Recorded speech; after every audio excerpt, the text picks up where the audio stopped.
Hello friends, welcome to my YouTube channel Aman Prayas GKGS। जैसा कि दोस्तों आज RRB NTPC CBT 2 का 14 जून का सेकेंड शिफ्ट का एग्ज़ाम दोस्तों हो चुका है।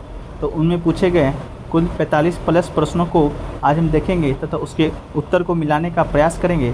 तो दोस्तों ये क्वेश्चन पूरा 100% रियल एंड ऑथेंटिक है। अगर आप इससे पहले दोस्तों अगर आप इस चैनल पर नए हैं तो चैनल को सब्सक्राइब जरूर कर लीजिएगा तथा पास में बेल बटन को प्रेस करना ना भूलें। तो दोस्तों चलिए शुरू करते हैं आज का पहला प्रश्न दोस्तों कि स्ट्रीम योजना किस IIT के द्वारा लॉन्च किया गया है। तो दोस्तों में ये 4 ऑप्शन दिए गए थे, IIT Hyderabad, IIT Madras, IIT Mumbai, IIT Kanpur. तो इसका जो राइट आंसर होगा दोस्तों IIT मद्रास होगा। स्ट्रीम योजना दोस्तों IIT मद्रास के द्वारा लॉन्च किया गया था। अगला है दोस्तों कि चीफ जस्टिस ऑफ इंडिया का सैलरी कहाँ से डिसाइड होता है। मतलब चीफ इंडिया का सैलरी ऑफ इंडिया का जो सैलरी है दोस्तों वो कहाँ से घटेगा या बढ़ेगा, ये कौन तय करता है। ये तो दोस्तों हमारा पार्लियामेंट संसद तय करता है।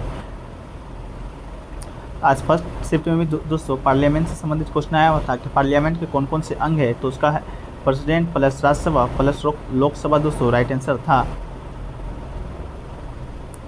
अगला है दोस्तों कि ड्रोन्स की उन्नति किस मंत्रालय से संबंधित है। तो इसका जो राइट आंसर है आपका ministry of civil aviation is right answer था दोस्तों। अगला था कि कौन कभी अंधा था लेकिन कृष्ण के रचनाओं से संबंधित था। तो वो दोस्त है आपका सूरदास।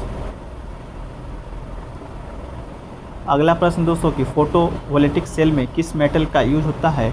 तो दोस्तों फोटोवोल्टिक सेल में दोस्तों आपका सिलिकॉन का यूज होता है।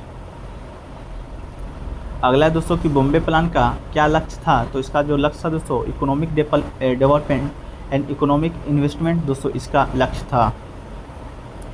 अगला है दोस्तों the Midway battle Modi roller coaster book किसने लिखी है, जिसे दोस्तों वेंकैया नायडू के द्वारा लॉन्च किया गया था। तो जो इसका जो राइट आंसर है दोस्तों वो आपका है गौतम चिंतामणि। अगला प्रश्न दोस्तों कि कौन सा झील केरला में नहीं है। तो इसका जो राइट आंसर दोस्तों वो था आपका रेणुका झील जो कि केरला में नहीं है। अगला प्रश्न दोस्तों कि डेंगू रोग किससे होता है। तो दोस्तों 4 ऑप्शन दिया गया था, वायरस डेंगू वायरस से फंगी से प्रोटोजोआ से। तो इसका जो राइट आंसर होगा दोस्तों वो होगा आपका वायरस। अगला प्रश्न दोस्तों कि वर्ल्ड इकोनॉमिक फोरम का मुख्यालय कहाँ पर स्थित है। तो इसका जो मुख्यालय दोस्तों स्थित है आपका कोलेंजी स्विट्जरलैंड में दोस्तों इसका मुख्यालय स्थित है। अगला प्रश्न दोस्तों कि रोहिंग्या मुसलमान किस देश से संबंधित हैं। तो रोहिंग्या मुसलमान दोस्तों हमारा पड़ोसी देश म्यांमार से दोस्तों संबंधित है। अगला है दोस्तों कि ग्राउंडनट या मूंगफली सबसे ज़्यादा किस राज्य में दोस्तों प्रोड्यूस होता है, ये क्वेश्चन था आपका। तो ये दोस्तों आपका होता है गुजरात में, सबसे ज़्यादा मूंगफली प्रोड्यूस वहीं पर होता है। अगला है दोस्तों कि ब्लड में कौन सा तत्व पाया जाता है। तो इसका जो राइट आंसर था दोस्तों वो था आपका आयरन। अगला है दोस्तों कि इलेक्ट्रिक सर्किट में रेजिस्टेंस पैदा करने के लिए क्या लगाया जाता है। तो इसका जो राइट आंसर था वो आपका रेसिस्टर। अगला है दोस्तों कि नमिता गोखले को साहित्य पुरस्कार 2021 किस पुस्तक के लिए मिला है। तो इसका जो राइट आंसर है वो है आपका दोस्तों थिंग्स टू लीव बिहाइंड पुस्तक के लिए दोस्तों नमिता गोखले को साहित्य पुरस्कार 2021 प्रदान किया गया था। अगला है दोस्तों कि इबेरियन पेनिसुला किस देश में है। तो इसका जो राइट आंसर है दोस्तों वो है आपका स्पेन। अगला है दोस्तों कि बोडो कहाँ बोली जाती है। तो दोस्तों बोडो है जो कि असम राज्य में बोली जाती है। अगला है दोस्तों कि BBC स्पोर्ट्स शोमैन 2021 इमा राडुकाना किस खेल से संबंधित है। तो ये दोस्तों संबंधित है टेनिस से। अगला प्रश्न दोस्तों कि जवाहर ग्राम योजना किस उद्देश्य से लाया गया था। तो दोस्तों यह लाया गया था ग्राम स्तर पर दोस्तों गरीबों को रोजगार देने से ये संबंधित था। ग्राम स्तर पर जो गरीब लोग हैं उन्हें रोजगार देने के लिए जवाहर ग्राम योजना लाया गया था। अगला है दोस्तों कि कौटिल्य ने कौन सी पुस्तक लिखी है। तो दोस्तों कौटिल्य ने अर्थशास्त्र नामक पुस्तक लिखी है। अगला था दोस्तों कि राज्यसभा में राष्ट्रपति के कितने मेंबर मनोनीत करता है। तो इसका जो राइट आंसर है वो है दोस्तों आपका टोटल 12 मेंबर मनोनीत करता है। अगला है दोस्तों कि वांगला महोत्सव कहाँ की है। तो दोस्तों वांगला महोत्सव है जो कि मेघालय की है। अगला अगला प्रश्न दोस्तों कि इनमें से कौन से और इसका आंसर नहीं है, तो इसका ऑप्शन मुझे मालूम नहीं है दोस्तों। अगर आप में से किसी को मालूम है तो आप कमेंट करके ज़रूर बताएं। अगला प्रश्न दोस्तों कि 1947 में भारत को आज़ाद कर दिया जाएगा, ये घोषणा किसने किया था? तो ये घोषणा किया था दोस्तों क्लीमेंट एटली, जो कि उस समय के ब्रिटिश प्रधानमंत्री थे। अगला प्रश्न दोस्तों कि ग्लोबल हंगर इंडेक्स में कौन सा देश सबसे नीचे स्थान पर है? तो इसका जो राइट आंसर है वो है दोस्तों आपका सोमालिया। अगला प्रश्न दोस्तों कि जनसंख्या के अनुसार सबसे ज़्यादा स्लम एरिया में किस देश के लोग रहते हैं? तो दोस्तों इसका उत्तर कंफर्म मालूम नहीं है, मेरे अनुसार अफ्रीका होगा। अगर आप अफ्रीका नहीं है तो जो भी उत्तर होगा वो आप कमेंट करके ज़रूर बताएं। अगला है दोस्तों कि भारत का जनसंख्या डिकेड ग्रोथ रेट क्या है? तो इसका जो डिकेड ग्रोथ रेट है दोस्तों वो है आपका 17.7%।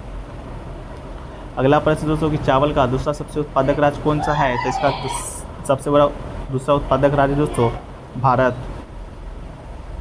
अगला दोस्तों कि मालदीव कहाँ अवस्थित है, मतलब कौन से महासागर में अवस्थित है? तो दोस्तों 4 ऑप्शन दिया गया था, प्रशांत महासागर, हिंद महासागर, इसका जो राइट आंसर होगा वो होगा दोस्तों आपका हिंद महासागर। अगला था दोस्तों कि इंडस्ट्रियल रेवोल्यूशन में 1946 में इंडस्ट्री को कितने भागों में बांटा गया था? तो ऑप्शन दिया गया था दोस्तों 3, 5, 6, 7। तो इसका जो राइट आंसर होगा दोस्तों आप कमेंट सेक्शन में ज़रूर बताएं। अगला है दोस्तों कि कितनी जनसंख्या होने पर किसी गांव में एक पंचायत का गठन किया जाता है? तो दोस्तों 7000 की जनसंख्या पर दोस्तों किसी गांव में पंचायत का गठन किया जाता है। ये 7000 दोस्तों राइट आंसर है। अगला प्रश्न है दोस्तों कि H2O कंप्यूटर में टाइप करना हो तो कौन सा स्पेशल फीचर यूज करेंगे? तो इसका जो राइट आंसर है दोस्तों आपका सबस्क्रिप्ट है दोस्तों, इस फीचर का उपयोग करेंगे। अगला है दोस्तों कि भारत के स्थलीय सीमा की कुल लंबाई कितनी है? तो स्थलीय सीमा की कुल लंबाई है दोस्तों 15,106 किलोमीटर। अगला प्रश्न था दोस्तों कि T20 में 400 विकेट लेने वाला सबसे युवा खिलाड़ी कौन है? T20 में 400 विकेट लेने वाला सबसे युवा खिलाड़ी है दोस्तों राशिद खान। अगला है दोस्तों कि अंडर-19 वर्ल्ड कप फाइनल में इंडिया के किस खिलाड़ी को मैन ऑफ द मैच मिला था? तो इसका जो राइट आंसर था दोस्तों वो था आपका राज बाबा को। अगला प्रश्न दोस्तों कि शिशु मृत्यु दर कितने साल के बच्चों के लिए काउंट होता है? तो इसका जो राइट आंसर है दोस्तों वो 1 साल के बच्चों के लिए काउंट होता है। अगला है दोस्तों सरला दास को 600वीं जयंती का आयोजन किया गया था, किस भाषा की लेखिका थी? तो वो दोस्तों आपका उड़िया भाषा की लेखिका थी। अगला दोस्तों कि मनुष्य को सबसे अधिक ऊर्जा किससे प्राप्त होता है? तो मनुष्य को सबसे अधिक ऊर्जा दोस्तों फैट मतलब वसा से प्राप्त होता है। अगला प्रश्न दोस्तों कि सत्याराम रियान किस नृत्य से संबंधित है? ये दोस्तों भोजगिरी नृत्य से संबंधित है। ये पूर्वोत्तर भारत के त्रिपुरा राज्य का एक लोक नृत्य है। यह रियान समुदाय में छोटी लड़कियों द्वारा दोस्तों किया जाता है। अगला दोस्तों कि इनमें से किस नाटक मीर जाफर के लिए प्रतिष्ठित साहित्य पुरस्कार अकादमी पुरस्कार प्रदान किया गया था? तो ये प्रदान किया गया दोस्तों बड़ाते बसु को। अगला है दोस्तों कि विंडो 10 में एप्लीकेशन को बंद करने के लिए कौन सा शॉर्टकट का प्रयोग करेंगे? तो Alt+Tab को दोस्तों प्रयोग करेंगे। अगला प्रश्न दोस्तों कि फ्यूमिडेस आइसलैंड किस झील की आइसलैंड है? तो इसका जो राइट आंसर है दोस्तों आपका लोकटक झील। अगला है दोस्तों क्वांटम प्रयोगशाला मध्य प्रदेश में किसके द्वारा स्थापित किया गया है? तो ये स्थापित किया गया दोस्तों इंडियन आर्मी भारतीय सेना के द्वारा। अगला है दोस्तों कि बजट सरप्लस क्या होता है? तो दोस्तों जब रेवेन्यू व्यय से अधिक होगा तो दोस्तों वो बजट सरप्लस कहलाएगा। अगला प्रश्न दोस्तों कि 1976 के औद्योगिक नीति के तहत प्राइवेट इंडस्ट्री कंपनी को लाइसेंस के लिए कितना संपत्ति होना जरूरी है? इसका जो राइट आंसर है दोस्तों आपका 20 लाख की संपत्ति होना जरूरी है। अगला है दोस्तों कि जिस प्रकार महाराष्ट्र में गुड़ी पर्व संबंधित है उसी प्रकार कर्नाटक तेलंगाना आंध्र प्रदेश किससे संबंधित है? इसका जो राइट आंसर था दोस्तों वो था उगादी का त्यौहार से संबंधित है। अगला है दोस्तों कि भारत में निर्मित परम प्रवेगा सुपर कंप्यूटर स्पीड कितना है? इसका स्पीड दोस्तों प्रति सेकेंड 3.3 क्वाड्रिलियन डाटा ऑपरेशन की क्षमता है। अगला प्रश्न दोस्तों कर्नाटक म्यूजिक के त्रिरत्न कौन है? तो दोस्तों इसके त्रिरत्न हैं त्यागराज, मुथुस्वामी दीक्षिता और श्यामा शास्त्री कर्नाटक संगीत शैली के त्रिमूर्ति कहे जाते हैं। अगला है दोस्तों कि प्लेट टेक्टोनिक थ्योरी किसके द्वारा लॉन्च की गई थी? तो ये दोस्तों अल्फ्रेड वेगनर के द्वारा खोज किया गया था।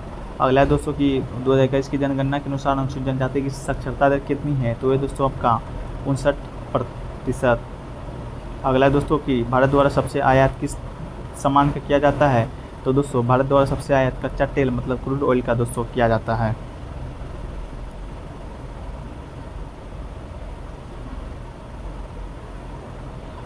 तो दोस्तों इतना ही प्रश्न आज हमें सेकेंड शिफ्ट में छात्रों के माध्यम से प्राप्त हुए हैं।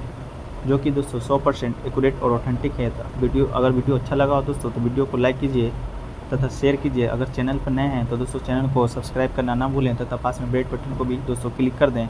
तो दोस्तों मिलते हैं नेक्स्ट वीडियो में, जब तक के लिए जय हिंद, धन्यवाद।